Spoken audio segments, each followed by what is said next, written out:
3, 2, 1, on est en live. Bonsoir les amis, bienvenue dans le 3e épisode de Boost en Marketing. Cet épisode, c'est The Real Fucking World avec Anthony Bouvier. Salut, salut. Comment vas-tu? Bah super. Et toi? Je suis très contente de t'avoir avec moi aujourd'hui. Bah, merci de l'invite. Ça me fait super plaisir aussi depuis le temps. Yes. Anto, on se connaît depuis des années. J'ai assisté en temps réel à ton évolution. Aujourd'hui, tu es le papa des Leaders Crew. Tu as créé la méthode Build Your Legend, où tu aides des entrepreneurs à bâtir une vie badass et devenir badass pour créer un business badass. Tout va être badass dans cette émission. Mais en fait, peu de personnes connaissent ton histoire et peu de personnes savent qu'en fait, tu es pas tombé dans la marmite par hasard, que tu as fait pas mal de choses, du dropshipping, de l'affiliation. Parle-nous un peu de là d'où tu viens. Qu'est-ce qui a fait qu'aujourd'hui tu es Anthony Bouvier, le badass closer? Oh, je suis passé par vraiment beaucoup de choses. Je pense comme beaucoup de personnes qui se sont lancées aussi en ligne, on est tous passés par plein de phases différentes, par plein de projets différents jusqu'à trouver aussi ce qui nous plaît. Moi, les faits les plus marquants, bon, j'ai été dans le système classique de salariat, toujours dans le monde de la vente, toujours dans le monde du commerce. Okay. On va dire le plus significatif, moi j'avais travaillé à l'époque, c'était sur un circuit de karting. Et c'est là où j'ai eu ma plus grosse expérience commerciale parce que je me suis retrouvé malgré moi à devoir gérer un circuit complet, un gros circuit, et le faire évoluer au niveau commercial, etc. À 20 ans, tu sais, où je dormais pas la nuit, je faisais la bringue et je bossais H24 à côté. On va dire que ça, c'est mes premières vraies grosses expériences. Après, bon, plein de jobs différents dans du travail classique. Et puis un jour, c'est vrai que j'ai eu une mauvaise passade, comme beaucoup aussi dans leur vie, divorce et compagnie, tout remis en question. J'ai quitté mon job et je me suis lancé à temps plein. J'avais lancé une agence marketing à l'époque qui n'avait pas forcément marché. Et puis après, j'ai commencé à me développer sur les réseaux, à essayer plein de choses, mais toujours le tronc commun, c'était le personal branding. C'est pour ça que j'en parle beaucoup aujourd'hui, parce que je me mettais moi en avant, même si je savais pas exactement ce que je faisais, je construisais quand même mon audience, mon image. Et ça m'a permis, de commencer avec l'affiliation, à faire d'autres choses. J'ai fait un peu de dropshipping et compagnie. Mais vraiment, on va dire, ça a commencé, moi, à marcher pour moi quand je me suis lancé dans le closing. C'était une suite logique. J'ai toujours été dans la vente. J'étais plutôt bon là-dedans, dans les relations. Là, ça m'a permis, de gagner en confiance, gagner en légitimité, de gagner de l'argent aussi, de rencontrer des personnes, de comprendre, un business, comment c'est construit de l'intérieur. J'ai toujours fait un peu plus que simplement de la vente. Et puis après, j'ai augmenté tout doucement vers mes propres produits et ce qui fait que j'en suis là aujourd'hui. Pour te la faire courte. C'est ouf parce que je pense qu'on est né à la même période, les années 90, c'est ça? 90, moi, ouais. Ok. En fait, on a assisté à la transition en fait de Internet, un peu au début en mode, tu vois, caramel et paltalk et carrément de tout MSN, MySpace. Et puis au bout d'un moment, il y a des gens qui ont commencé à parler de liberté financière, tu vois. Change ta vie avec ton clavier, ce genre de choses. Ouais, c'est clair. Est-ce que c'est ça qui t'avait inspiré? Parce que moi, par exemple, ça m'a donné raison. Je me suis dit, ah ouais, je suis pas une putain de tarée en fait. Si j'ai pas envie de bosser toute ma vie pour une semaine de vacances par an ou 9 heures par jour pour un boss, je suis pas tarée, je suis légitime et je peux le faire. Et du coup, moi aussi, j'ai fait plein de petites choses avant de tomber dans le copywriting. Et pour toi, est-ce que tu as eu un rêve ou une vision claire au tout départ de ta carrière, ou bien c'est venu un peu avec le temps et l'expérience? Je pense que c'est venu tard, moi, parce que j'étais toujours un peu sur Internet. À l'époque, j'avais fait c'était quoi, les Skyblogs, ça s'appelait, je crois, quand j'étais encore au lycée. Et je me disais, je suis sûr qu'il y a un moyen de faire un truc, tu vois, de pouvoir gagner de l'argent avec ça et tout. Bon, c'était pas le cas à l'époque, mais après, j'étais pas réseaux sociaux. Enfin, je mettais des conneries. Et moi, c'était plus le côté liberté, être mon propre patron, mais à travers la musique à l'époque, parce que je voulais vivre de la musique. Bon, après, ça a changé, mais on y reviendra peut-être. J'ai pu adapter certains principes, mais c'était la musique et c'est là où j'ai commencé vraiment à utiliser les réseaux, à mettre en avant le groupe et ça marchait bien à l'époque. Et moi, j'étais bloqué dans la musique. Je voyais pas trop le monde qui nous entourait, le début d'Internet, liberté financière. Je suis arrivé assez tard là-dedans, au final. J'ai dû être chopé par une pub à une époque. Et après, j'ai commencé à creuser, à passer des nuits blanches, à fouiller. Mais je suis arrivé assez tard, je pense. Ouais. C'est assez dingue de passer de rockstar sur scène à faire du métal, j'imagine. Il Ouais, était hard rock, rock'n'roll. je suis assez gentillette, ça va. À business rockstar, c'était quoi la transition en fait? Comment ton côté artiste metalhead, rock'n'roll t'a permis de, tu vois, d'incarner cette posture, ce positionnement aujourd'hui et d'oser avoir un branding de célébrité au lieu de tout miser sur la notoriété, chose que font 99% des entrepreneurs qui se lancent. J'ai toujours été attiré par ça et je pense que, en fait, déjà, dans le monde du hard rock, enfin, tous ceux que je pouvais suivre, tous ceux qui m'inspiraient, c'est des malades mentaux souvent. Enfin, c'est des mecs qui ont des grosses visions, qui ont ils ont le melon beaucoup. Alors, je dis pas que j'ai le melon ou quoi que ce soit, mais c'était des personnalités qui inspirantes, qui voyaient grand. Donc, je pense que je me suis toujours aussi inspiré de ça. Et moi, depuis tout petit, je suis un putain de rêveur. Enfin, j'ai toujours été la tête dans les étoiles. C'est vrai que je pense que ça, c'est le tronc commun, c'est ma ligne directrice, ça a toujours été là. Et après, quand je me suis lancé, je sais pas, c'était naturel, parce que je le faisais pour mon groupe. Et quand je me suis mis sur les réseaux pour le business, je sais pas, je me suis pas posé la question, en fait. C'est ça qui est marrant. Parce que je me suis dit, tiens, bah, je suis comme ça, j'aime ça, je kiffe, je mets ça en avant, j'en joue. Puis après, en me formant, je me suis dit, bon, allez, je vais même jouer le truc encore plus à fond pour que ça fasse partie de l'image de marque. Mais avant, je le faisais sans m'en rendre compte, c'était juste naturel. Je le faisais déjà, en fait, quand je faisais la promo de mon groupe à l'époque. J'ai vu ça. Toi, mec, tu te casses pas les couilles avec la question de Non? l'alignement, de est-ce que je peux oser prendre ma place, tout ce baratin un peu new age, tu vois, en passant Ouais. Moi, développement ça commence à me personnel. saouler un peu tout ça. Je suis à fond. Moi, dev perso, je suis même très spirituel à un certain niveau. Mais il y a un moment, c'est même de la branlette intellectuelle. Au bout d'un moment, il faut arrêter. Je pense juste que tu as Exactement. envie de faire un truc, tu le fais. Voilà, il faut juste que ce soit cohérent. Il faut un minimum de réflexion aussi, parce on a une entreprise, hein. Mais à un moment, faut arrêter se remuer le cerveau dans tous les sens. Ouais, arrêter de se prendre la tête et de s'autosucer en se disant Ouais, moi, ouais. je suis pas capable, moi, mes croyances, mes douleurs. Et en plus, toi, tu as été closer pour des entrepreneurs de renom. Tu connais un petit peu comment ça se passe au téléphone. Tu sais qu'en fait, il y a des faiblesses sur lesquelles on va jouer. Tu vois, genre, dès qu'on te parle de ta maman, de ton papa, tu sais que tu vas être Ouais, mais closé tu de vois. ouf et tu vas chialer et finalement tu vas donner des 5K. Ouais, j'ai jamais closé comme ça déjà. Ok, Ça a ouais. jamais marché et peut-être sûrement que je l'ai fait au tout début parce que c'est ce que j'avais appris et en fait c'était pas ça qui m'a amené des résultats.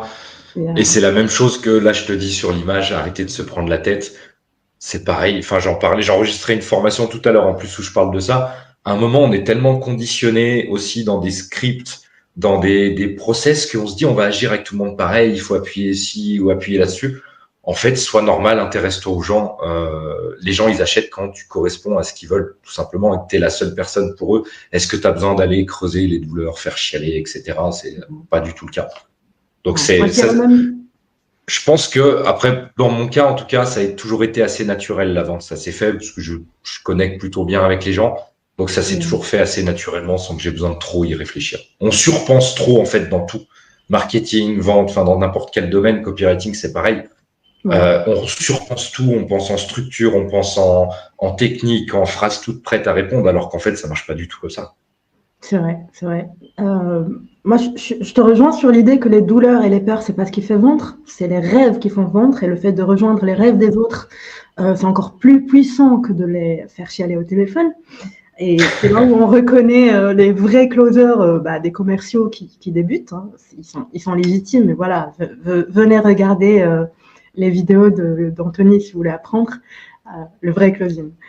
En fait, tu parles souvent de process marketing, de création d'entreprise, de code. J'ai l'impression que tu es vraiment bien organisé et tu laisses rien du tout au hasard. Euh, Comment tu fais pour tout Euh, anticiper, tout prophétiser? je suis pas trop dans de base, moi, je suis assez bordélique, donc j'ai dû beaucoup me cadrer, travailler sur Ouais. moi aussi. Et en fait, bah, comment tu montes une entreprise au-delà des stratégies, machin. J'ai appris à documenter ce que je fais. Qu'est-ce qui marche pas. Pour telle tâche, j'ai essayé plein de trucs, j'ai regroupé tout ce qui marche et j'en fais des process, tout simplement. Donc c'est pour chaque tâche que je fais, j'ai 5 ou 6 actions. C'est marqué et en fait, je sais ce que je dois faire tous les jours. Du coup, je pense que c'est grâce à ça qu'une entreprise, elle est stable et elle tourne. Si tu dois déléguer, bah, tu as juste à transmettre tes feuilles et tes process. Donc, ouais, parce que je pense qu'on parle beaucoup de... Moi, comment je me positionne en tout cas, c'est que beaucoup sont coach business, entre guillemets, mais c'est plus coach marketing ou coach vente.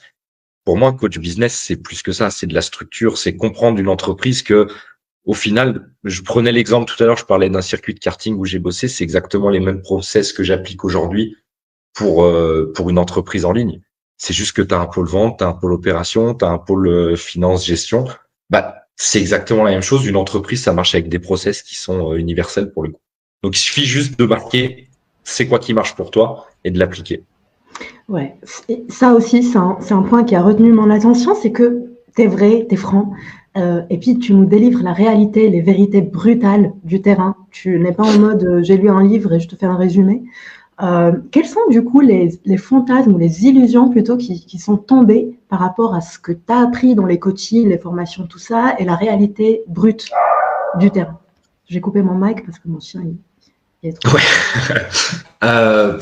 Moi, c'est vrai que j'essaye de, je prends ce contre-pied aussi des vendeurs de rêves, comme je dis souvent, millionnaires en 90 jours, etc. Parce que je pense que les gens, ils ont besoin d'entendre la réalité. Pour moi, c'était toujours logique, encore une fois, parce que j'avais les pieds sur terre. Donc, quand tu dis le closing, ça te rendra riche et libre financièrement, c'est le premier truc auquel je me suis attaqué. Donc oui, ça peut te rendre libre financièrement, libre géographiquement, entre guillemets, parce que quand t'as 10 calls à prendre dans la journée, t'es devant ton PC pendant 10 heures, tu peux pas bouger, tu peux pas être où tu veux. Donc déjà, ça, c'est les premiers gros mythos. Le closing, avant de gagner 1000 ou 1500 euros, ça m'a pris plusieurs mois avant de trouver un bon environnement. T'es pas libre du tout. Je parle du closing parce que c'est ce que j'ai le plus connu le plus longtemps. Euh, Tu dois être totalement libre, mais au final, tu as quand même un aspect, entre guillemets, salarié. Ça dépend où tu tombes, mais tu dois quand même rendre des comptes à quelqu'un. Donc, tout ça, c'est des trucs qu'on dit pas. Et il y a beaucoup de choses qu'on dit pas. Et le problème qui arrive après, je comprends que le marketing, ils doivent attirer. Après, tu donnes aux gens, tu les éduques, etc. Mais les gens, ils arrivent sur le terrain. Moi, après, je les coachais. Une fois qu'ils avaient fait leur première formation, qu'ils étaient perdus, ils venaient me voir. Donc, je suis obligé de dire la vérité. Et là, ils se rendent compte que c'est vachement dur, en fait. C'est que si moi j'ai eu un cheminement où j'ai mis peut-être 2 ans avant de vraiment me lancer et comprendre, donc j'ai pu appliquer, j'ai pu essayer, j'ai pu comprendre. Mais quand tu as quelqu'un qui quitte son job ou alors qui est encore en transition, qui fait une formation de closing et 3 mois après il est sur le terrain, il comprend pas, puis c'est pas de sa faute, en vrai. Il arrive sur le terrain là, puis qu'est-ce qui se passe? 2 mois après, il retourne trouver un travail, il se rend compte que c'est plus dur que juste prendre des appels. Et c'est pareil dans n'importe quoi, du coaching ou autre. Tu peux pas être. Au pire, tu vas faire 10 000 euros en 90 jours, mais après, il se passera plus rien pendant un an, quoi. Donc, il y a plein de choses qu'on dit pas. Et je pense que ça change, hein. Ça change sur le marché. Ouais. Mais je pense que c'est un devoir de le dire. Ça change sur le marché, et puis c'est paradoxal, puisque si on parle de persuasion et de vente, la nature humaine, elle est très simple. On est en train de poursuivre constamment des plaisirs, fuir la douleur, et on veut tous son effort. Donc, je peux comprendre que les pubs qui promettent, tu vois, juste 1000 euros pour démarrer en bossant 4 heures par jour et pas par semaine, c'est pas assez sexy. On a tous été attirés, je pense, par la même chose. Et même encore aujourd'hui, des fois, je me prends à cliquer sur des trucs. Mais après, c'est un positionnement, c'est un choix à faire. Je pense que en ayant des discours comme ça, on se coupe de pas mal de clients, c'est sûr et certain. Par contre, est-ce que c'est les clients qu'on a vraiment envie d'accompagner derrière? Je suis pas sûr. Exactement, exactement. Et puis, tu parlais tout à l'heure de débutants. Aujourd'hui, je bosse plus avec les débutants justement parce que ça me saoule, ça me fait chier avec la mentalité de OK, je vais venir, je vais avoir une liste de choses à faire, ça va être rapide, je ferai ça entre midi et 2, surtout pour les coachs qui ont des cabinets et des machins. Putain, ça me saoule. Et puis, tu vois, j'ai une équipe de prestataires, ils vont tout faire pour moi, mon copywriter va écrire, mon closer va vendre, et moi, je vais encaisser, aller en Thaïlande, vivre sur un train, faire des photos Instagram. Le cliché. Et du coup, en fait, on s'en rend pas compte, mais le mindset, c'est pas un livre ou deux que tu as lu sur le mindset ou une conférence ou un séminaire. Ça prend du temps. Pour vraiment implémenter un mindset d'entrepreneur et faire la transition de follower à leader, de OK, j'ai besoin de quelqu'un à suivre, à je vais devenir un leader et je vais faire que mon équipe me suive parce que toute mon équipe va compter sur mon énergie. On ne parle pas encore de scaling, on parle juste de démarrage et de lancement. C'est quoi le conseil que tu donnerais à quelqu'un qui ne sait pas encore ce que ça signifie vraiment d'être un leader? Déjà, je pense que on parle de follower, de leader. Je pense que même un leader, il est follower aussi de quelqu'un. Enfin, c'est une chaîne, c'est les pyramides peut-être. Mais non, déjà, avant de penser à l'idée qui que ce soit, faut apprendre à se leader soi-même. C'est la première étape. De toute façon, si tu es capable de te dire j'ai pas envie de faire ça, mais je le fais quand même, ou j'ai pas envie de me lever ce matin, ou j'ai pas envie de faire les trucs chiants, bah apprends à le faire quand même. Tu vois, ça reste que t'as une entreprise, t'as un business, c'est pas juste une activité en ligne que tu fais comme side job. Enfin, peut-être que c'est le cas, mais si tu as envie de construire quelque chose, ça reste une entreprise. Donc, faut te comporter comme une entreprise. Et une entreprise, ça a besoin d'un leader quelque part. Donc, commence par toi. Si tu es tout seul, lead-toi tout seul. Apprends à te discipliner. Alors, il y a plein de sujets sur la discipline, mais le fait est que tu dois faire ce qui doit être fait. Et ça, il n'y a pas de choix. Et même si c'est chiant, il faut le faire. Donc, ça commence par là. Après, moi, les premières choses que je demande à mes clients, par exemple, c'est quand on travaille la personne, c'est la vision. Vision leadership. Pour moi, ça passe par là. C'est où que tu t'en vas, c'est quoi tes objectifs, c'est quoi la mission de ton entreprise, c'est quoi tes valeurs. Une fois que tu as ça, tu arrives à te leader parce que ton code de valeur, il définit ton quotidien.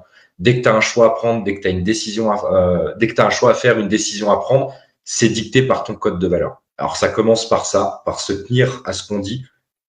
Si tu te regardes dans le miroir, moi je donne l'exemple souvent, tu te regardes dans le miroir ce matin, tu dis aujourd'hui je close une vente, bah tu vas closer une vente. Tu dis je vais au gym, bah je vais au gym, j'y fais. Je fais ce que je dis. Et déjà si tu te comportes comme ça, bah ça se ressent parce que tu es droit avec toi-même. Donc naturellement déjà ça crée aussi une aura.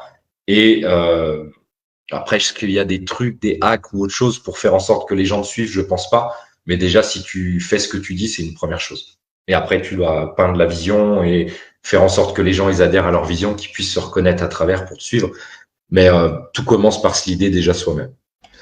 Je suis tout à fait d'accord. Après, quand on parle de kiffer ce qu'on fait, d'être passionné, ça veut pas dire que, tu vois, on va chier des arcs-en-ciel et des papillons quand on est en train de faire le boulot Non. de A à Z. Genre, moi, j'aime beaucoup ce podcast, mais genre le graphisme, la première fois que j'ai dû faire une miniature Canva, c'était vraiment chiant, ça m'a saoulé. Après, j'ai appris à m'amuser avec, tu vois, mais on peut kiffer de ouf.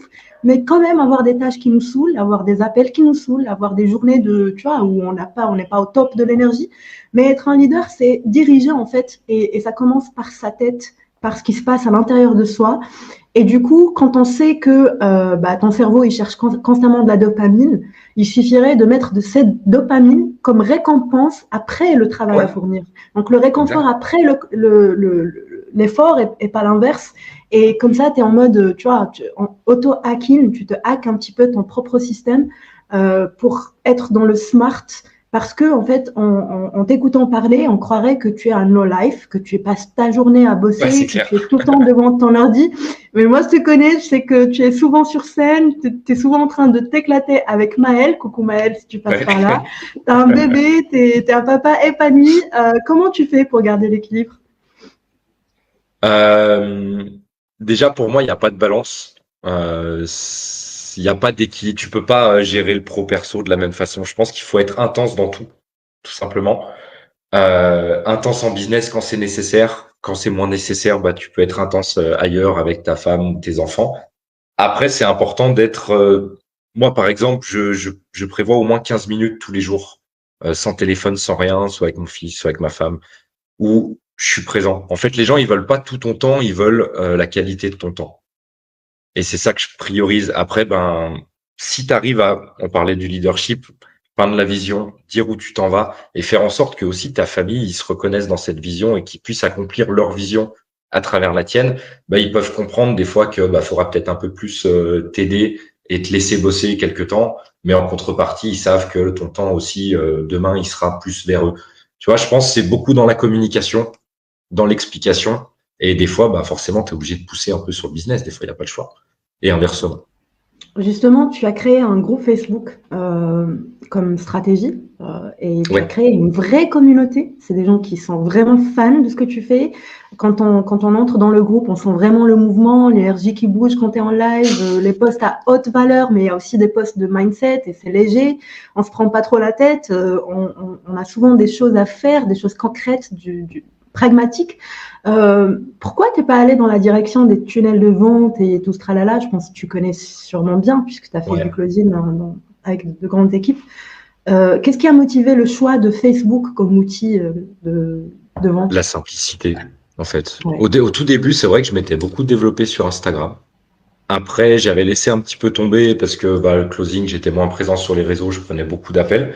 Et je sais pas, tout doucement, naturellement, je me suis orienté sur Facebook parce que quand j'allais dans les formations, tout le monde avait un groupe Facebook et tout, donc je me suis habitué à l'outil. Et le stratégie du groupe, je trouve ça facile d'utilisation, pas besoin de créer quoi que ce soit, même si j'aime bien créer des pages de vente, ça m'éclate, j'en faisais pas mal à l'époque. Voilà, et seulement maintenant, je commence à implémenter ces stratégies-là en complément. Bon, mais c'est Yeah. surtout la simplicité, c'est peu d'action, c'est efficace. Et le côté, j'aime bien le côté groupe Facebook, communauté, puisqu'encore une fois, j'accorde énormément d'importance à la culture. Ça fait partie pour moi du leadership. Et quand tu as un groupe, alors je sais pas le mien à quel point il est différent des autres, même si je vois un peu ce qui se passe, mais j'ai essayé de créer une culture à l'intérieur qui est différente de tout ce qu'on peut voir. Parce que tout le monde a des groupes, tout le monde sait que tu vas dedans, tu te fais citer, on t'emmène sur un appel, etc. C'est comme ça que je fonctionne aussi. Mais je me dis à l'intérieur, il y a des gens qui vont peut-être être jamais clients, mais ils vont participer à la culture, ils vont participer à l'animation du groupe. Et au final, ça participe à la notoriété aussi, ça peut amener d'autres personnes. Ce qui est important pour moi, c'est de transmettre un courant de pensée, transmettre la mission, la vision en premier temps. Après, je pense que le reste, il se fait plus ou moins tout seul. Exactement. Pour ceux qui ne savent pas, ça s'appelle The Leaders Claw. C'est sur Facebook. C'est ouvert à tout le monde. Anto vous réserve un accueil de rockstar. La stratégie rockstar influence, est-ce que tu peux nous en parler? Ouais, c'est ma stratégie de communication, Ok. tout simplement, stratégie de contenu que j'utilise. Euh, pour faire court, parce qu'elle est, je conçois en fait chaque plateforme de la même façon. C'est comme un show télé pour moi, enfin comme une télévision. C'est que 80%, c'est toujours les mêmes règles, hein. 80% du contenu, c'est de l'éducation, c'est du divertissement, et 20% du contenu, on va être sur de la pub. Donc des appels à l'action. Ça, c'est la stratégie front-end, donc ce qu'on voit. Et après, j'ai d'autres systèmes pour ce qui se passe derrière. Mais en tout cas, dans ce qui est visible, ce qui attire, on va dire, c'est ce principe-là. S'il y avait une seule qualité qui te permet de définir ou un peu de définir voilà, un vrai closer, un closer badass, ce serait laquelle?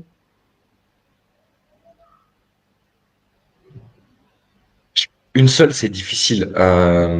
Moi, je pense que c'est un style de vie. C'est en faire un style de vie. Yeah. Bah, tu as de la chance parce que moi je te comprends, je suis copywriter, c'est à peu près la même chose, c'est du C'est pareil. coding sur papier et Pour moi, tu c'est peux la même pas, chose. voilà, c'est la même chose. Tu peux pas couper, tu vois, tu es dans un café, tu es en train d'analyser tout le monde, tu es un peu taré dans tes Ouais. relations parce que tu cherches les patterns, tu vois, c'est ça, tu deviens décalé, mais après, c'est cool aussi. En fait, tu parlais tout à l'heure de bosser en équipe, de devenir un leader. Et l'année dernière, j'ai eu cette expérience de scaler une entreprise où on n'était que deux au début, moi et l'entrepreneur, à tout faire, le marketing, le jardinage, nettoyer la piscine, tout ça, sur le groupe Facebook, les posts. Et puis au bout d'un moment, en plein lancement, mon cher, il se reconnaîtra s'il passe par là. Il a décidé de scaler, de recruter des équipes et tout d'un coup, on était 8 ou 9 personnes. Et moi, en tant que copywriter et la personne qui gère son marketing, c'était pas ma responsabilité de tout gérer. Tu vois, aller gérer les équipes, l'idée les gens. En plus, je suis pas introvertie, mais parfois les gens, ça me saoule, même si je les aime beaucoup. Donc, j'ai pas trop envie de papoter, tout ça, tu vois. Genre, laissez-moi tranquille. Et lui, il était en vacances, il n'était pas tout le temps présent. Enfin, bref, c'était un chaos total, un vrai cauchemar. Bon, on a fait du pognon, mais ça nous a plongés tous dans un putain de burn-out. En fait, la transition pour scaler une entreprise et recruter une équipe de vendeurs, comment ça devrait se passer? À quel moment on est prêt?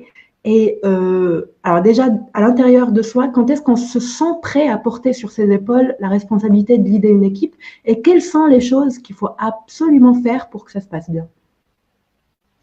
Yes. Alors, je suis pas un grand expert en scaling, honnêtement. Recrutement, je commence, donc je débute quand même là-dedans.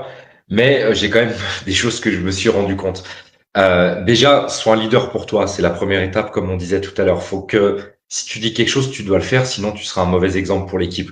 Donc moi, il y a une des valeurs que j'ai dans le code de valeur et que je transmets à l'équipe. S'ils respectent pas, ils ont rien à faire dans l'équipe quelque part. C'est l'exemplarité.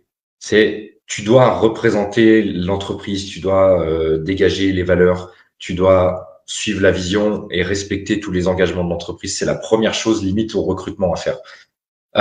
Moi, on m'a toujours dit, tu recrutes sur la personne, tu recrutes avec les valeurs, avec la vision, et après tu coaches sur les compétences.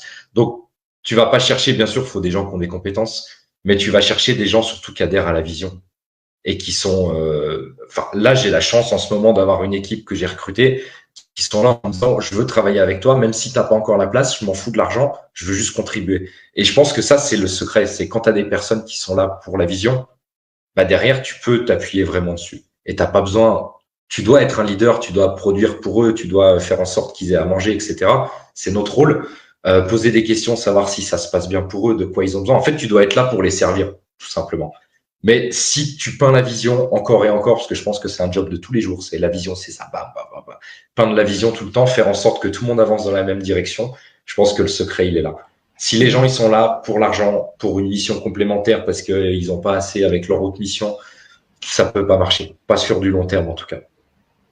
Réunir ton équipe sur une seule vision, c'est comme créer un cerveau collectif qui fonctionne de la même façon, mais chacun avec sa compétence respective. Mais il faut. Alors, il y a un truc que j'ai entendu, c'était Gary Vee qui avait dit ça, je pense, dans son podcast. Il avait dit un patron, ça peut pas bosser moins que ses prestataires. Si tu es chef d'entreprise, c'est pas logique que tu bosses moins que ton équipe parce que c'est ton entreprise. Donc, on t'attend pas des autres qui font plus. Ça veut pas dire que tu vas bosser plus, c'est juste être smart et avoir la main un peu partout.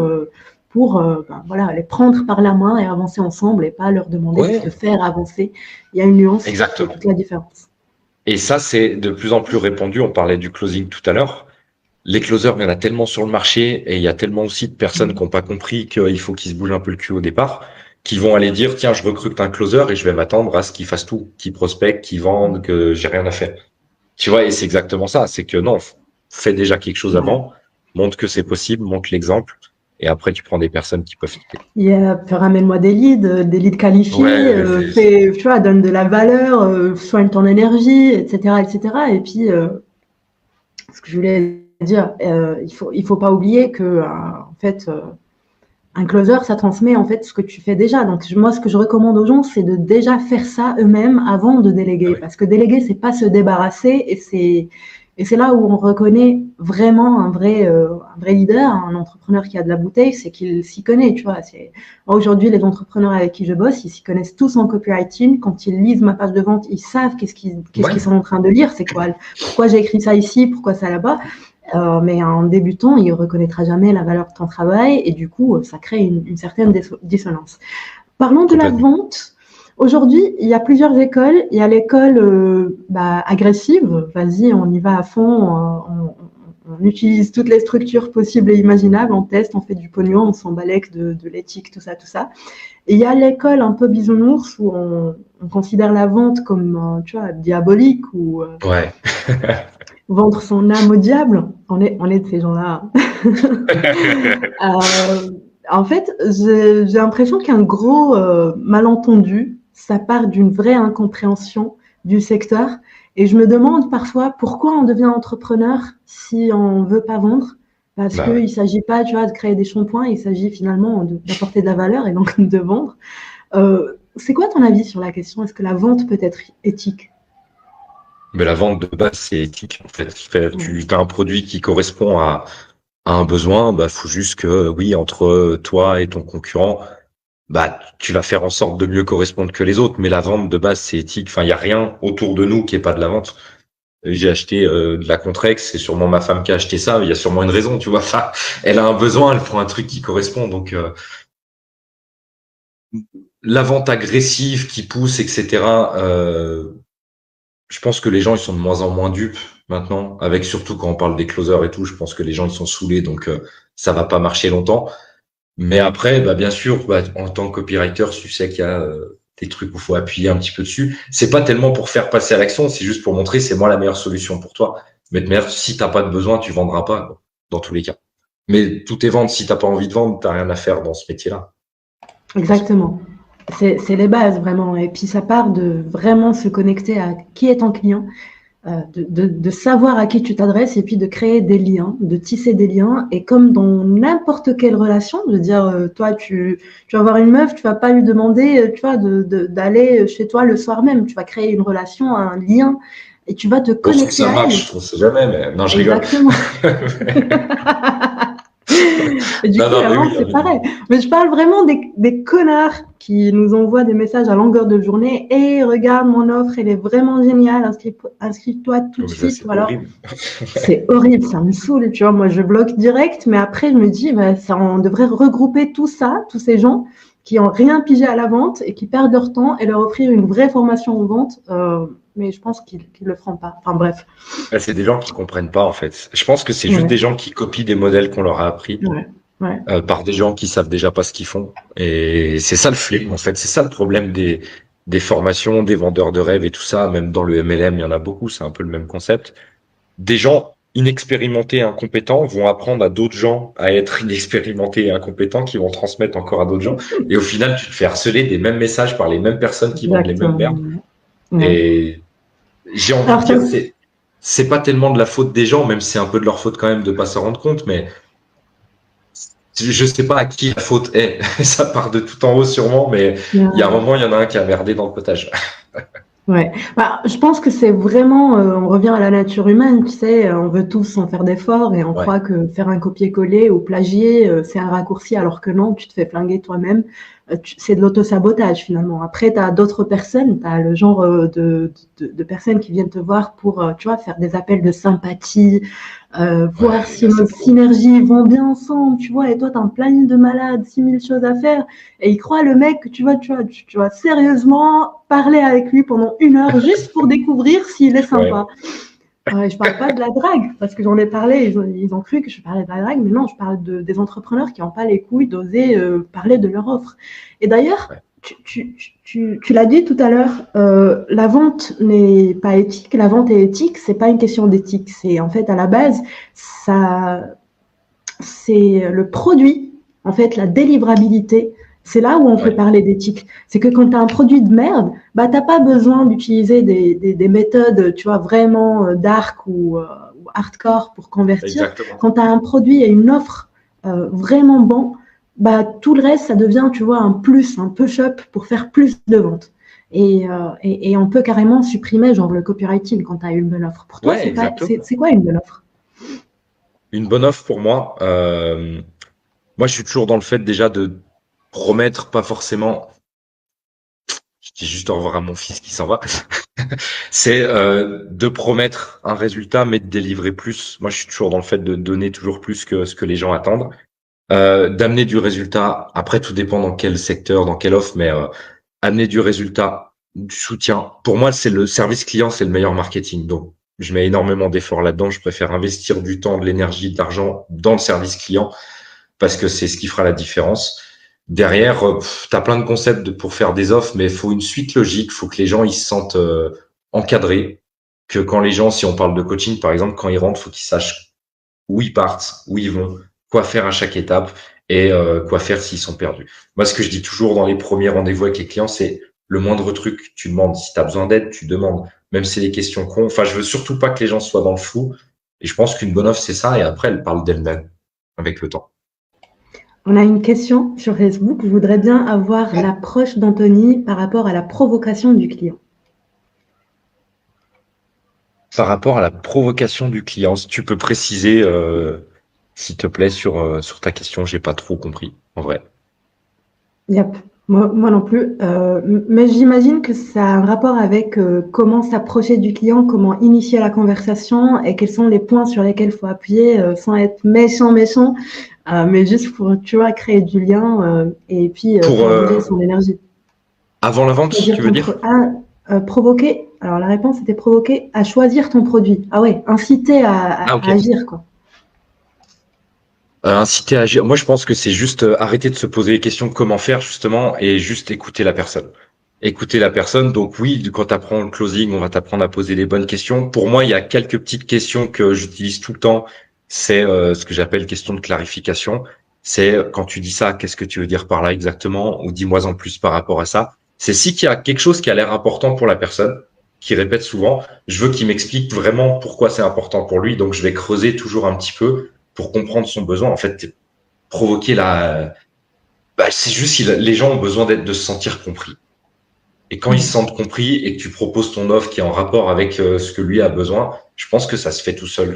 Vraiment, je pense que j'ai fait des dizaines et des dizaines de formations en vente, en closing, où j'ai appris des petits trucs. Alors, c'est super bien, tu apprends des choses, mais en fait, tu te rends compte à la fin que putain, la vente, faut juste comprendre, s'intéresser vraiment aux gens et se mettre du même côté, comme je dis souvent, du même côté de la table avec eux, regarder dans la même direction, essayer de se mettre à leur place. Et puis, qu'est-ce que je ferais à leur place, quoi? Est-ce que je peux t'amener peut-être une perspective différente? Est-ce qu'on peut réfléchir ensemble à ce que tu as besoin? Est-ce que je peux t'amener? Et en fait, c'est juste ça. Je pense que ça se fait tout seul après.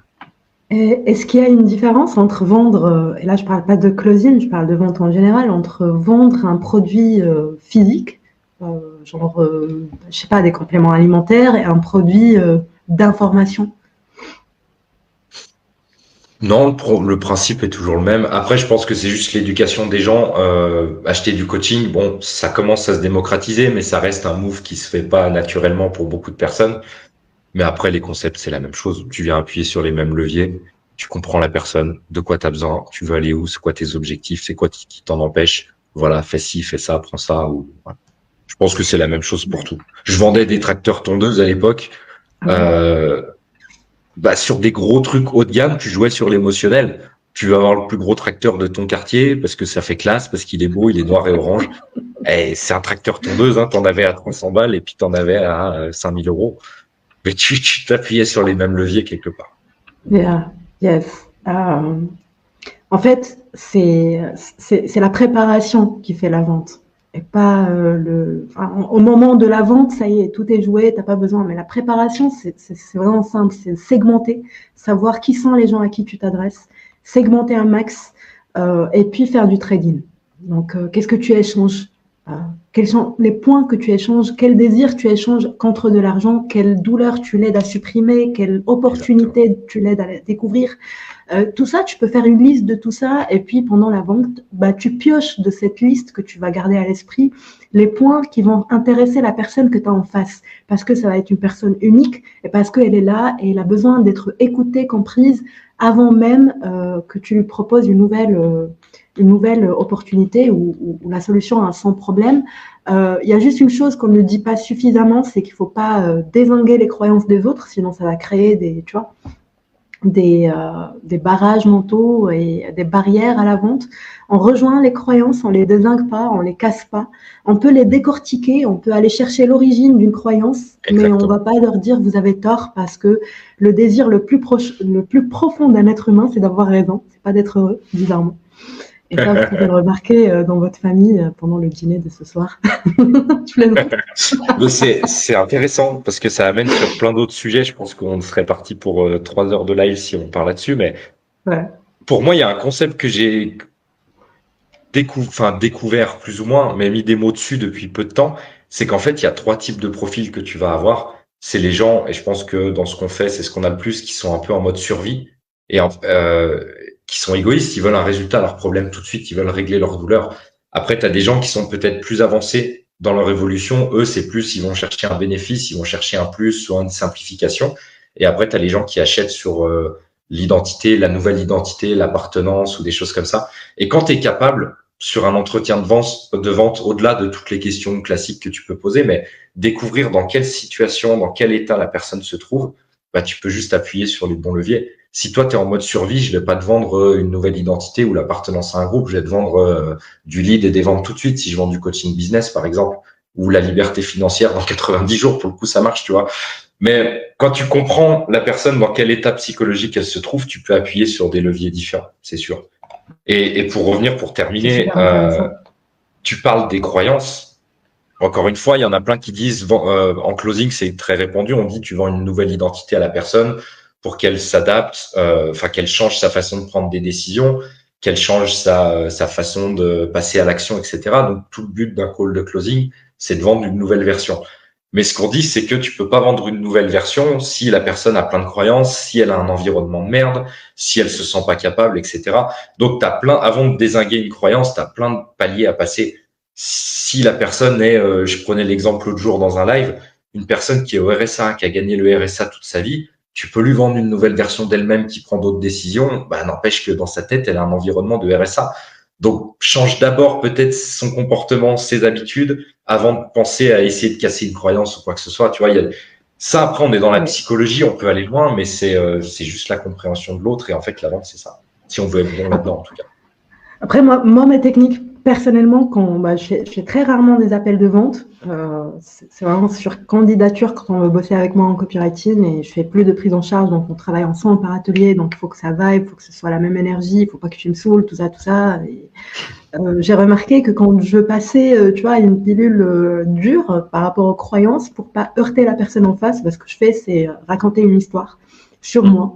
Et par effet miroir, la personne qui regarde ou qui m'entend ou qui m'écoute, elle va s'identifier à mon récit et sans le savoir, elle va baisser sa garde, ses résistances, c'est son ego, si tu veux, pour venir à côté de moi et être d'accord avec ce que je dis, même si elle a toujours pensé le contraire. Et ça, c'est une astuce de pro. Changer le cadre de référence. Tu viens raconter quelque chose de différent. Tu le contredis pas, mais tu amènes une perspective différente pour qu'il puisse se reconnaître. Ouais. Voilà. Après, ce que tu dis, c'est aussi très important par rapport à la définition de tarif. Moi, j'ai remarqué que quand j'avais des tarots moins chers, je galérais pour avoir des clients. Et plus j'augmente mes tarifs, plus c'est facile parce que justement, c'est pas des entrepreneurs en mode survie avec qui je bosse. C'est des gens qui veulent vraiment avoir une véritable identité de marque, qui ont une vraie vision et qui voient grand. Et qui veulent se démarquer, sinon ils auraient pu utiliser de l'intelligence artificielle. D'ailleurs, c'est quoi ton avis sur l'intelligence artificielle? Est-ce que tu l'utilises, toi, dans ton processus de création de contenu? Non. Des fois, on me dit, tiens, tu devrais utiliser ça, c'est trop bien et tout. Des fois, on me raconte des trucs, je dis, ouais, c'est vrai que ça a l'air cool, mais j'ai un blocage. Donc, j'ai déjà essayé, mais enfin, pas suffisamment. Une fois, j'ai voulu traduire je crois que c'était une vidéo d'Andrew Tate, pour le coup, qui était vraiment pas, qui était soft, hein. J'ai demandé de me traduire un truc, il a pas voulu. Du coup, ça m'a énervé. Je me suis dit, oh, c'est bon. En fait, c'est pas des ordinateurs, ils font pas ce qu'on veut. Yes. J'ai testé une ou deux fois au début. C'était comme, tu vois, les copywriters de 5€ que tu payes 10 balles pour un email. C'était vraiment connaissance de base. Après, ça promet, moi, pour la correction, parce que je fais énormément de fautes et je déteste me redire. Ça me rend la tâche très facile, tu vois, de corriger des textes ou même de m'aider à faire une étude d'avatar client, mais aller vraiment creuser sur un point en particulier pour ne rien zapper, pour ne rien oublier. Je trouve que c'est vraiment génial si c'est mis au service de ton business, mais c'est de la merde si tu lui donnes la clé de ton entreprise et que tu attends que ça fasse tout le boulot pour toi. C'est comme tout, en fait, si tu poses la responsabilité sur quelqu'un ou quelque chose d'autre que toi, ça merde, forcément. Parle-nous de la musique rock'n'roll. À quel moment tu t'es dit, je laisse tomber? Déjà, comment ça a commencé? Quel genre de musique tu fais? Pourquoi? Et pour qui? Putain, c'est dur comme question, ça. Je sais pas, depuis que je suis petit, mon frère, moi, il était dans la musique depuis toujours. Je l'ai toujours vu jouer de la guitare, donc j'ai voulu suivre. Au début, je jouais du piano. Après, je me suis mis à la guitare parce que c'est eux les plus stylés dans un groupe. Après, je me suis mis au chant aussi parce que c'est encore plus stylé qu'un guitariste. Mais non, guitare et chant, j'ai toujours fait. Je sais pas, ça m'a permis de m'évader à une époque. Quand j'étais ado, j'étais un peu gros, pas confiance en moi, etc. Donc c'est vrai que je m'enfermais, je sortais de peu et je jouais de la guitare. Et en fait, j'ai progressé vite. Et puis c'était un petit peu mon échappatoire. J'ai beaucoup composé. Ça me permet je suis très créatif, donc ça me permettait de poser un peu tout. Et voilà. Puis après, on a évolué. On a fait un groupe à l'époque. J'étais connu dans ma région, on va dire. Hein. Mais après, il y a la vie de oui, j'ai besoin d'un CDI pour acheter une maison. Après, il y a ci ou ça. Enfin, après, t'as les trucs classiques. Et puis la musique, c'est toujours resté juste une passion après à côté. Mais ce qui est intéressant, on en avait parlé la dernière fois, c'est que j'ai pris ce que j'aimais dans la musique et je l'ai adapté au business. Parce qu'en soi, le faire de la musique, je peux le faire, je m'en fous, j'ai pas besoin d'être connu en faisant comme musicien. J'ai pas envie de faire tourner ou quoi que ce soit en plus. Mais tout ce que j'aimais dans la musique, donc la création, même monter un groupe, tu vois, je l'apparente à monter une équipe maintenant, c'est pareil. Même le côté leadership que je pouvais avoir dans le groupe, communication, jouer un personnage aussi, parce que ça fait partie du business, on va pas se mentir. tous ces petits trucs que j'aimais faire, je l'ai adapté en fait à mon activité. Tu as raison, on va pas se mentir, on adore être au centre de l'attention. Je dis ça parce qu'il y en a beaucoup qui disent gna gna, moi je veux pas être le centre de l'attention, je veux pas communiquer, me montrer en vidéo. Bon, c'est des étapes. Quand t'es pas une rockstar, tu vois, quand t'as pas ça inné, tu passes par des étapes pour apprendre à parler en public, pour ne plus avoir le trac. Moi, par exemple, je me posais tout le temps la question, mais quelle version de moi je vais montrer, tu vois, parce qu'il y en a plusieurs des Zara. Il n'y a pas que la Zara qui peut se montrer devant une caméra. Et en fait, j'étais trop dans cette optique d'être soi-même, machin. C'était du bullshit, hein, je l'avoue, parce que finalement, quand tu es devant la caméra, tu n'es pas obligé d'être toi-même. Tu vas te brosser les cheveux, tu vas essayer d'avoir une image qui correspond déjà à ton branding et essayer aussi d'être, tu vois, captivant, attrayant par rapport à ton audience. Et il n'y a rien de mal à ça. Tu n'es pas un fake ou un, tu vois, c'est ça, être soi-même aussi. C'est juste explorer, découvrir de nouvelles facettes de soi. Et puis, ce besoin de reconnaissance, ce besoin d'attention, il est légitime. C'est quand il est refoulé qu'il devient perverti. Et donc, tu commences à chercher de l'attention de façon un peu chelou, tu vois. Que ce soit dans le business ou dans la vie. Donc, assumez qui vous êtes. Soyez fiers de vous quand vous faites quelque chose de bien. Et puis, on a besoin de ça, les gars. Les gens, ils ont besoin de leaders qui vont les aider à se reconnaître, tu vois, et qui vont les aider à allumer le feu, faire jaillir l'étincelle, et puis oser incarner justement cette version badass qui est pas très loin, qui nécessite pas des années de coaching en développement personnel ou des séminaires où on marche sur le feu. Ça nécessite juste de se réveiller le matin et de me dire je suis un putain de badass et je vais tout déchirer et c'est tout. Exactement. Et par rapport à ça, c'est super intéressant ce que tu dis, mais il y en a beaucoup qui disent faut être authentique, joue pas de rôle et machin. Si tout le monde était authentique et jouait pas de rôle, on serait tous en pyjama devant nos écrans. Enfin, je pense qu'il y a un moment. Moi, je suis authentique, comme je me montre là, je suis habillé pareil dans la vie, je suis toujours habillé pareil, j'ai les chaînes, les machins. Mais quand même, on se construit un personnage, on est quand même dans le fait qu'on joue un rôle parce qu'on choisit quand même ce qu'on montre, on montre pas tout, même si on peut raconter des fois des trucs perso, la vulnérabilité, enfin après, c'est des débats sans fin. Mais il y a un moment, on joue quand même un rôle et il faut l'accepter. Et c'est logique. Et un autre truc, qui m'en ouf.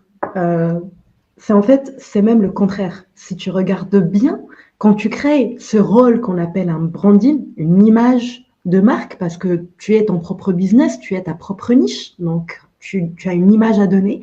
Et quand tu crées cette image avec une certaine distance de qui tu es vraiment, ça t'aide dans le business. Parce que quand tu fais genre un lancement qui capote, qui marche pas bien, t'es pas dans l'angoisse, genre ok, ça a détruit qui je suis. Non, ça reste une marque. C'est un travail. Ouais, bien sûr.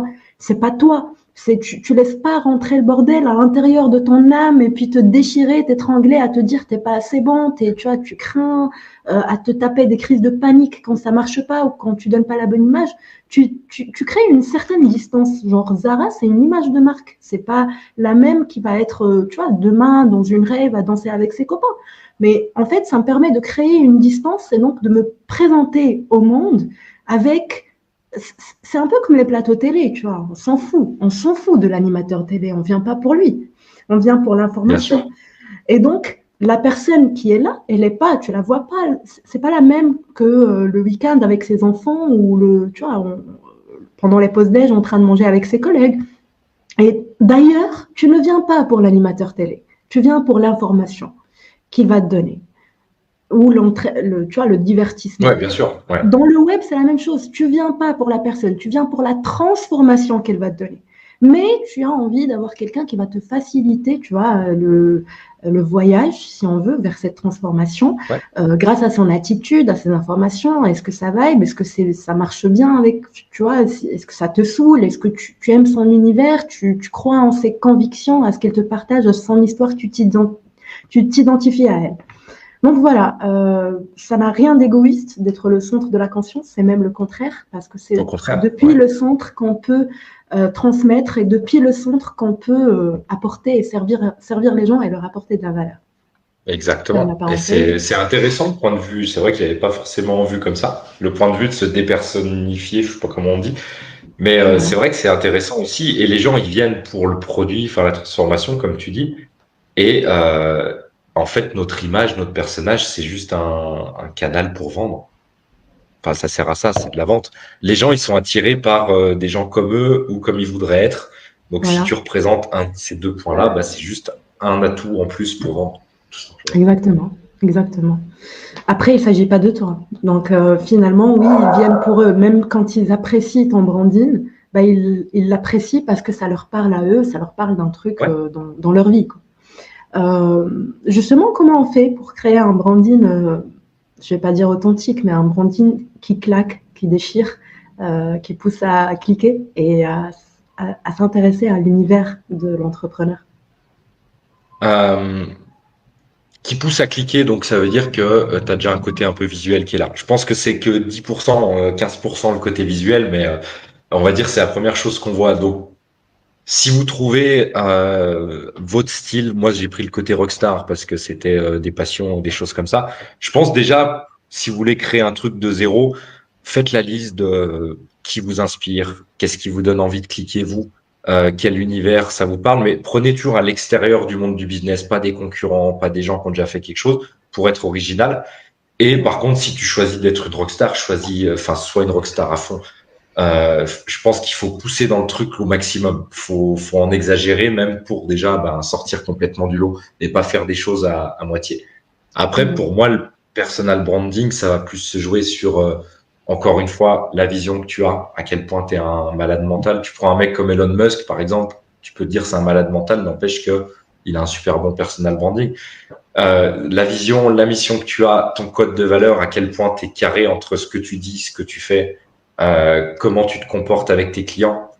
Moi, ce que je disais toujours, c'est que c'est important d'être pareil entre tu me vois en photo, tu cliques, tu lis mes textes, tu me vois en appel et tu me vois en coaching, je suis la même personne. Et ça, c'est ultra important parce que sinon, tu as une dissonance qui se fait et tu Ouais, casses la confiance. Je pense clairement. que c'est ça vraiment le branding après. Et ça demande aussi d'avoir une certaine connaissance de soi, parce que c'est aussi dans l'énergie, sans aller dans des trucs ésotériques ou perchés. Je parle vraiment de ce feeling que tu as quand tu regardes la personne, qui est unique à elle et qu'on doit retrouver un peu partout. Mais si on Ouais. ne prend pas le temps tu vois, de goûter à ce feeling, de le reconnaître soi-même, l'autre ne le reconnaîtra pas. Et donc, ça va être juste des couleurs éparpillées ici et là et de la Ouais, fantaisie. exactement. Rien de vraiment dense. Il faut qu'il y ait une cohérence. Je pense qu'il y a un mot qui résume ça, c'est la cohérence. En fait, il faut être en Mm. cohérence entre tout. Donc, même dans ton quotidien, c'est peut-être le côté authentique qu'on apporte, mais ton quotidien, ton image, il doit y avoir une trame, tu dois avoir une ligne directrice entre tout. Et c'est ça qui fait la solidité après du truc. Baptiste nous dit ça fait beaucoup de boss dans une seule vidéo, tout ça. Bah oui, on déchire. Salut Baptiste. Portrait chinois de Anthony Bouvier, si tu étais un livre. Faire un livre, ouais, c'est dur là. J'ai pas d'idée tout de suite. Si tu étais un film. Fast and Furious, il est sorti mercredi. Mon Je suis gars. rasé. Non, en vrai, j'aime beaucoup. C'est un gros cliché, mais ça me fait beaucoup rire. Ouais, moi aussi, clairement. Si tu étais un groupe de rock connu. Motley Crue, Ok. Metal, Metallica. bien sûr. Même si j'écoutais plus de Megadeth quand j'étais jeune et j'adorais le Non, débat, tu vois. Mais bon, t'as pas le droit. Metallica, c'est mon invité ce soir. Je peux pas dire le contraire. Si tu étais une femme connue. Une femme connue,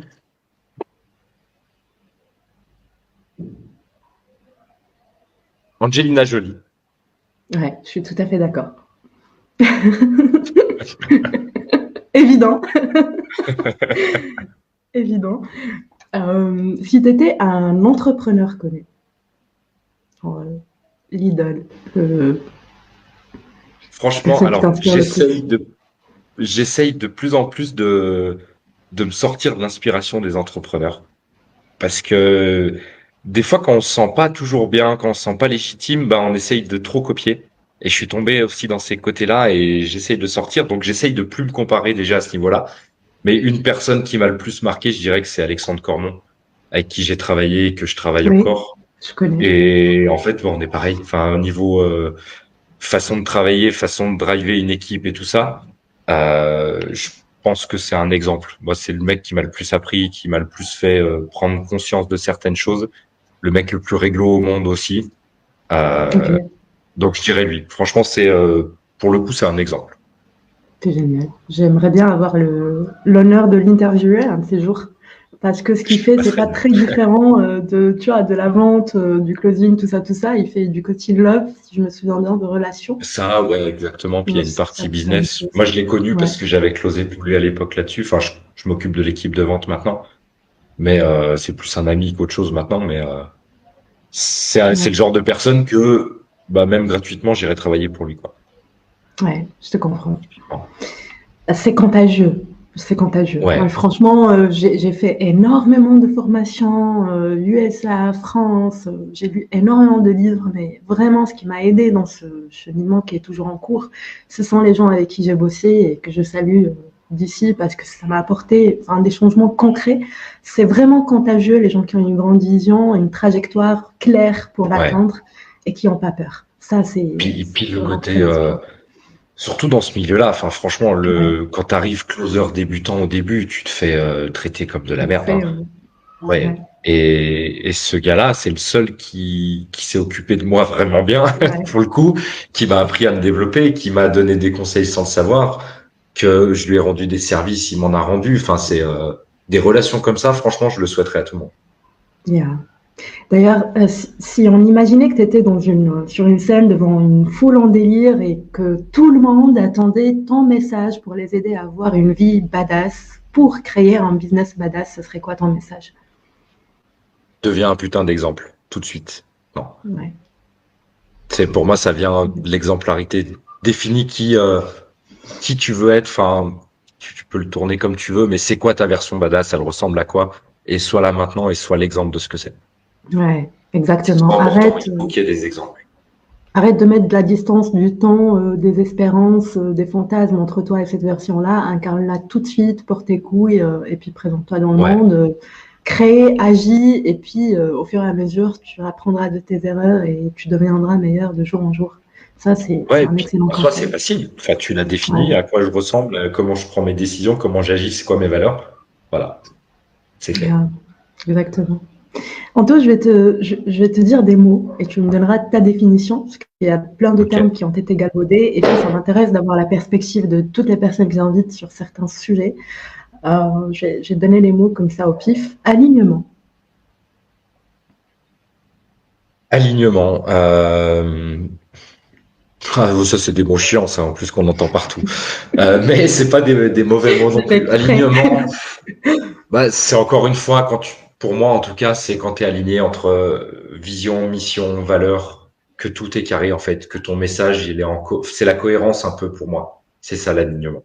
C'est que tu fais un truc, tu sais pourquoi tu le fais, tu sais dans quel sens tu le fais, tu sais où tu vas. Je pense que c'est surtout ça, l'alignement. Exactement. Liberté. Ben, ça, c'est mon credo. Liberté, c'est ce que tout le monde veut, mais personne sait ce que c'est réellement au final. Personne ne Mm. savent le définir. Pour moi, il n'y a pas de liberté financière ou quoi que ce soit. C'est quand t'as une idée, t'es capable de lui donner vie, faire ce que tu veux quand tu veux, rendre de compte à personne. Pour moi, c'est ça en tout cas. C'est ce que je cherche. Est-ce qu'on sera totalement libre un jour? Je sais pas. Mais déjà savoir définir la liberté avant de chercher à l'avoir. Yeah, exactement. Et peut-être qu'il y a 7 milliards de définitions, comme il y a 7 milliards Ouais. de personnes sur Terre. Moi, je suis venue avec l'idée, enfin, tu vois, j'ai découvert le web, l'entrepreneuriat avec Olivier Roland. C'était rebelle intelligent. Tout le monde n'a pas eu la chance de rater ses études. Et du coup, j'ai cru au rêve de OK, je fous rien. Et il y a du pognon qui tombe, tu vois. Et moi, mon rêve dans la vie, enfin, c'est pas vrai, mais voilà, pour rigoler, mon rêve dans la vie, c'était ne rien foutre. Ne Mais rien c'est un beau rêve. demander. C'est ça la liberté pour moi, mais non, c'est pas ça. C'est juste que, en fait, c'est tellement beau de bosser, de mettre ton énergie, ton intensité, toutes tes émotions, toute ta capacité, tu vois, intellectuelle dans un projet qui t'appartient. Et ça, je suis en train de goûter parce que pendant toutes ces années où j'étais freelance et prestataire de service, j'étais frustrée. Au bout d'un moment, ça m'a saoulée parce que bon, il y a toujours un patron à qui rendre des comptes. On va pas, même si on est bien payé, même si on fait du pognon, mais bon, c'est chiant de rendre des comptes aux gens. Donc, j'ai switché et en créant mon propre business, ma toute première formation, d'ailleurs, tu l'avais acheté, je te remercie. Oui, c'était génial, mec, c'était ouf. Mais le pognon que je me suis fait pendant le lancement de cette première formation, c'était pas des sommes énormes, tu vois. Je me souviens que j'avais fait genre 5 000 € avec des posts Facebook sans publicité un peu à l'arrache, et puis voilà. Mais c'était incroyable. J'en suis encore plus fière que des sommes astronomiques que j'ai fait faire aux gens avec qui je bosse. C'est juste magnifique. On est chanceux, hein. On s'en rend pas compte. On est chanceux aujourd'hui, on a tout le matos, on a des caméras, tu vois, il suffit de cliquer sur un bouton pour devenir célèbre. Ouais. C'est ouf. C'est impressionnant. Mais tu dis ça, mais liberté, ça me fait penser à une situation, et j'avais encore rien fait, j'avais pas gagné 1 euro, rien du tout. Mais je parlais tout à l'heure d'une époque où j'avais eu divorce, boulot que j'ai perdu, enfin une période un petit peu de merde. Et je me rappelle d'une fois où je rentrais, ça devait être 5-6 heures du matin, je sortais de boîte de nuit. J'ai encore l'image en tête, hein, j'avais ma chemise blanche avec des taches de whisky dessus, de la soirée bien déglinguée. J'avais ma Marlboro acheté 20 € le paquet en boîte, toute tordue en écoutant de la musique dans la bagnole. Et je me suis regardé à ce moment-là, je me suis trouvé dégueulasse. Et je me dis, mais en fait, je pars en couille parce que c'était ça tous les soirs. Et à ce moment-là, j'ai eu un déclic. Et c'est là où je me suis dit, c'est bon, maintenant j'arrête de déconner. C'est là que je me lance. Et je me rappelle encore, j'habitais à Annecy, t'as le lac d'Annecy qui est joli. Et il y avait une route que j'aimais prendre au bord du lac, et il y a le soleil qui se lève juste derrière les montagnes. Et c'était 6 heures du matin, en plein été, je fumais ma clope. Et c'est à ce moment-là, je pense que j'ai ressenti la liberté la plus totale. Parce que je dis, c'est bon, j'arrête, je fais ce que je veux, je suis plus prisonnier de quoi que ce soit. Et tu vois, c'est ce sentiment-là, la liberté pour moi. Comment le définir exactement, je sais pas, mais ça me fait penser à ça en tout cas. Yes. Comment tu t'imagines dans ta vie de rêve dans, je sais pas, 15 ou 20 ans? C'est de pouvoir faire ce que je veux quand je veux, entre guillemets. C'est de pas me poser quoi que ce soit comme question, pas avoir de stress de dire le mois prochain comment ça se passe. Moi, ce que j'aimerais, c'est que ma famille ait tout ce qu'ils aient besoin. Pas dans l'excès, je suis pas quelqu'un d'excessif, même si je veux quand même une Lamborghini et une grande maison. mais non, outre le côté matériel, ma famille heureuse, qui a ce qu'elle veut, des enfants bien éduqués qui sont des exemples aussi. Et surtout, j'aimerais beaucoup pouvoir développer une équipe et puis pouvoir aussi contribuer au fait qu'eux puissent se développer. J'aimerais vraiment que l'entreprise que je développe puisse être un véhicule aussi aux gens qui se lancent pour se développer. Yep, c'est que le début. Moi, je sais de quoi tu es capable. Tu t'es lancé vraiment avec une vitesse speed. Et puis, on a hâte de découvrir la suite. Qui sont les clients à qui tu dis non, même pas pour tout l'argent du monde? Ceux qui remettent, qui prennent aucune responsabilité. Ma première règle, quand tu rentres client, équipe ou peu importe, c'est pas d'excuses, on prend nos responsabilités. Donc ça, c'est la première valeur qu'on a. Si t'attends à ce que je fasse le boulot à ta place, ou tu dis ton produit marche pas, etc., alors qu'on a tout fait, là c'est mort. Tu demandes une garantie, même si je peux en mettre ou quoi que ce soit, c'est mort. Juste le fait de demander et de mettre une responsabilité sur quelque chose d'extérieur, c'est hors de question. Ça rejoint ce que tu disais tout à l'heure, c'est engage-toi auprès de toi-même d'abord. C'est ça, être un leader. C'est quand tu es vraiment engagé, bah, tu te diriges, et quand tu te diriges toi-même, bah, tu peux diriger les autres. Et puis, c'est la première chose qu'on apprend. Et en fait, c'est ça qui amène du résultat. Moi, j'ai jamais fait de promesses financières, j'ai jamais fait de grandes promesses ou quoi que ce soit. Pourtant, on a des super beaux résultats, on met les moyens en place. Mais encore une fois, ça dépend des personnes que tu as. Parce qu'après, c'est facile aussi de dire, il y en a plein qui disent, c'est toi qui as la responsabilité de la réussite du programme que je te vends. Et puis s'ils échouent, c'est facile de dire, ouais, mais c'est parce que t'as pas fait les efforts qu'il faut. Tu vois, il y a toujours des extrêmes dans tout. Moi, je fais tous les efforts qu'il faut pour que tu réussisses. Par contre, prends la responsabilité. Ça, c'est un dilemme pour les copywriters aussi, parce que c'est une responsabilité partagée. C'est pas parce que je suis une badass copywriter que je prends la responsabilité de tes chiffres. C'est un tout. C'est on vient à la fin, tu vois, chacun contribue avec ses compétences, avec son énergie, et la plupart du temps, quand ça marche, on ne sait pas exactement pourquoi ça a marché, justement pour cette raison. Parce qu'il y a, c'est un tout. Et d'ailleurs, prenez le conseil d'Anthony, il faut procétiser, comme ça, quand ça marche, mais on a quand même des process qu'on peut dupliquer, améliorer plus tard. Et ça, c'est une gaffe que j'ai faite, moi, au début, et je ne le referai plus. Est-ce que...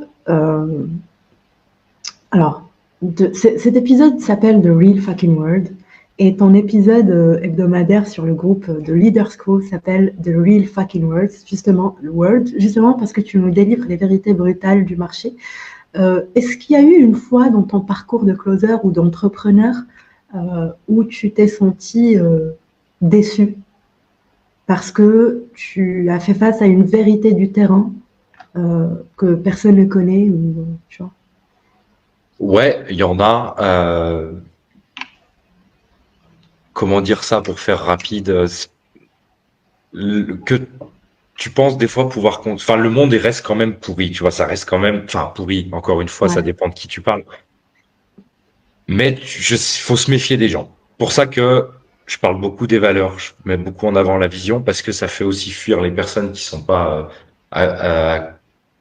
accro à ça. Tu vois, je me suis formé avec des gens et dès que après tu entre guillemets te transformes en leur concurrence, t'as beau avoir lâché 20, 30 000 euros, on te dégage comme une merde du jour au lendemain parce que tu joues sur leur terrain, mais bon, t'es même pas au même niveau. Enfin, il y a même pas de sujet, quoi. Et tu peux pas, quand tu penses faire confiance, tu penses être bien de ton côté, tu te dis, ouais, c'est cool, je me lance grâce à toi et machin, et qu'on te gère comme des merdes, qu'on te coupe tes accès de 30 000 balles de formation, machin. Ouais, ça fait mal, Saul. Ça arrivé 2 fois. Ouais, ça m'est déjà arrivé quelque chose comme ça. Bon, la personne était très diplomate, mais finalement, tu vois, c'était une bonne leçon pour moi puisque ça a marqué la transition. Genre, plus jamais je donnerai 1000% de mon énergie à quelqu'un d'autre pour le business de quelqu'un d'autre. C'est moi d'abord. Et j'ai assumé le moi d'abord. Maintenant, je me réveille tous les jours. La première chose à laquelle je pense, c'est pas à mes clients en copywriting, même si je les kiffe, je les aime beaucoup et je fais tout pour qu'ils génèrent le pognon qu'ils méritent. Mais je pense à moi d'abord. Et quand j'ai terminé mon boulot pour moi, c'est après que je vais livrer pour mes clients, tout en respectant les délais, tout ça. Mais c'est rien du tout, mais ça change énormément de choses de ne pas être naïf au point de, tu vois, de se sacrifier. Ouais, mais c'est vrai que ça, c'est un nouveau, enfin, ça marche dans plein de sens différents, mais des fois, on se lance, il y a plein de formateurs qui t'apprennent quelque chose, mais quand toi, t'apprends quelque chose, bah, tu l'appliques, tu l'adaptes à toi, et forcément, bah, ce que tu vas retransmettre plus tard, c'est aussi ce que tu as appris quelque part. Donc, il y en a qui vont te dire, ouais, mais tu retransmets bêtement ce que tu as appris. Bah non, en fait, parce que j'ai appliqué entre temps. Et tu vois, tu peux vite te faire griller ou bloquer ou machin pour des conneries comme ça. Alors que je pense que ça devrait orienter plus. Moi, c'est ce que je transmets en tout cas. C'est tout ce que je t'apprends là, prends-le et retransmets-le. Enfin, tu l'utilises, tu le mets à ton nom si tu veux, je m'en fous.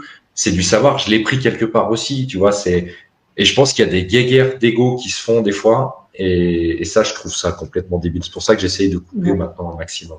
C'est une question de mindset. Après, il ne faut pas oublier qu'on ne va pas réinventer la roue. Et ceux qui essaient de réinventer la roue, ils font de la merde. Genre, on ne peut pas réinventer aujourd'hui le copywriting, je ne sais pas quoi.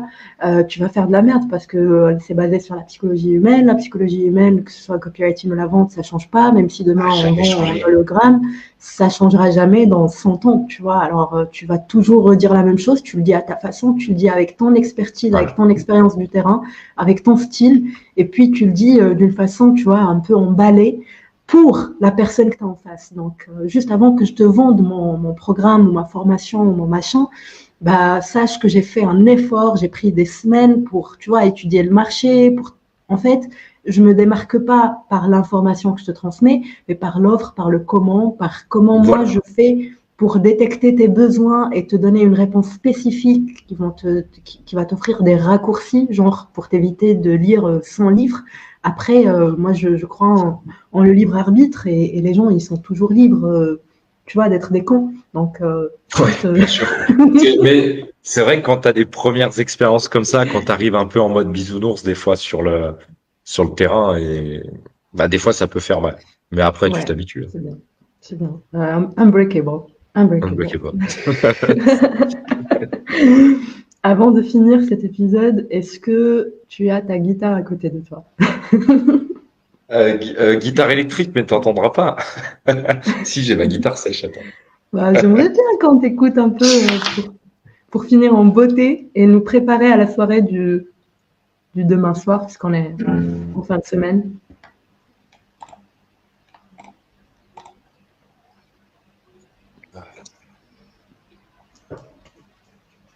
Tu veux vraiment que je joue là? Ouais. Je vais passer d'accorder. Je sais pas si t'entendras. Bon, Non, le micro, ça marche pas.